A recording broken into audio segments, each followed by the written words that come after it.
ஓம் சிவாய நம. எம்பெருமான் ஈசனின் அருளாசியோடு ராமாயணத்தில் அண்ணலும் நோக்கினான் அவளும் நோக்கினாள் என்ற தலைப்பில் பேச வாய்ப்பளித்த நம் உறவுகளுக்கு இனிய வணக்கம்.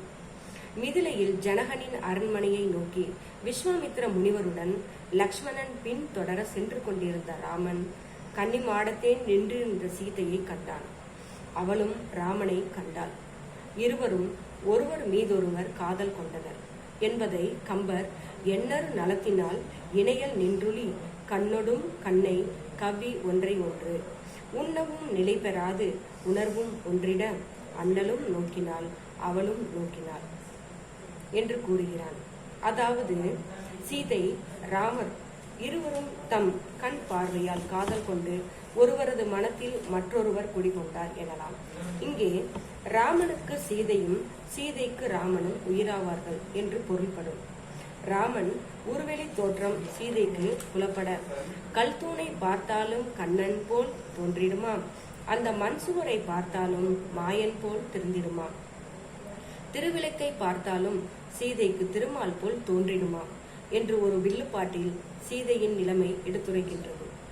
என்னதான் ராஜாவானாலும் காதல் வந்துவிட்டால் அவன் நிலைமை பரிதாபம்தான். சீதையை பார்த்துவிட்டு விஸ்வாமித்திரருடன் சென்ற ராமனும் அப்படிப்பட்ட ஒரு தவிப்பில்தான் சிக்கி கிடந்தான். பொருளெல்லாம் அவன் பொன்னுரு வாயவே என்றார் கம்பர். ராமனுக்கு எதை பார்த்தாலும் சீதையின் பொன் வடிவம் மட்டுமே தெரிகிறதாம். அவளையே நினைத்து கொண்டு படுத்து கிடக்கிறான். திடீரென்று ராமனுக்கு ஒரு சந்தேகம். ஒருவேளை அந்த பெண் ஏற்கனவே திருமணமானவளாக இருந்துவிட்டால் என்னுடைய காதல் பிழையாகி விடுமோ என்று.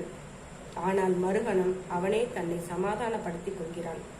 நல்வழி அவ்வழி என் மனம் ஆகுமோ, என்னுடைய மனம் எப்போதும் கெட்ட வழியில் போகவே போகாது.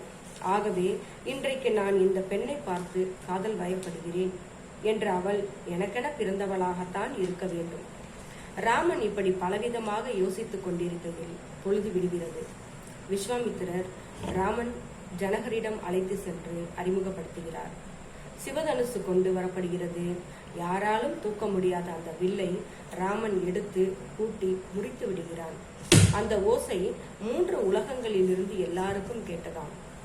ஆனால் அதே மிதிலை நகரில் இருக்கும் சீதைக்கு கேட்கவில்லை. காரணம், அவள் ராமனை எண்ணி மயக்கத்தில் இருக்கிறாள். அப்போது தோழி உள்ளே நுழைந்து நடந்ததை விவரிக்கிறாள். மாத்திரை அளவில்தான் மடுத்து முன்பையில் சூத்திரம் இதுவென தோளின் வாங்கினான். ஏத்தினர் இமையவர் இழிந்த பூமழை வேந்து அவை நடுக்கு உரமுறிந்து வீழ்ந்ததே என்று.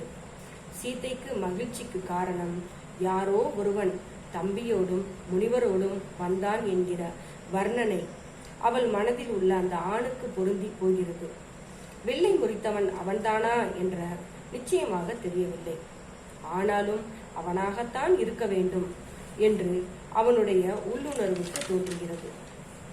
முன்பு ராமன் என் மனம் கெட்ட வழியில் போகாது என்று யோசித்து திருப்தி அடைந்தான் அல்லவா, அதே போன்றுதான் சீதை அடைந்த மகிழ்ச்சியும். நான் அவனை மனதில் நினைத்திருக்கிறேன், உடனே ஒருவன் தோன்றி என்னுடைய சுயவர வில்லை முறிக்கிறான், அப்படியானால் இருவரும் ஒன்றாகத்தான் இருக்க வேண்டும் என்று திருப்தி அடைகிறாள். ராமனுக்கும் அதே போன்று ஒரு குழப்பம்தான். வில்லை முறித்து விட்டேன், அதற்காக ஒரு இளவரசியை எனக்கு திருமணம் செய்து தரப்போகிறார்கள். ஆனால் இந்த இளவரசியும் நான் அன்றைக்கு கன்னி மாடத்தில் பார்த்த அந்த பெண்ணும் ஒருவர்தானா என்ற எண்ணம் ராமனுடைய மனதிலும் தோன்றியது. பிறகு என்ன, இருவரும் ஒருவரை ஒருவர் பார்த்து பூரித்து போனார்கள். அண்ணலும் நோக்கினான் அவனும் நோக்கினாள். நன்றி.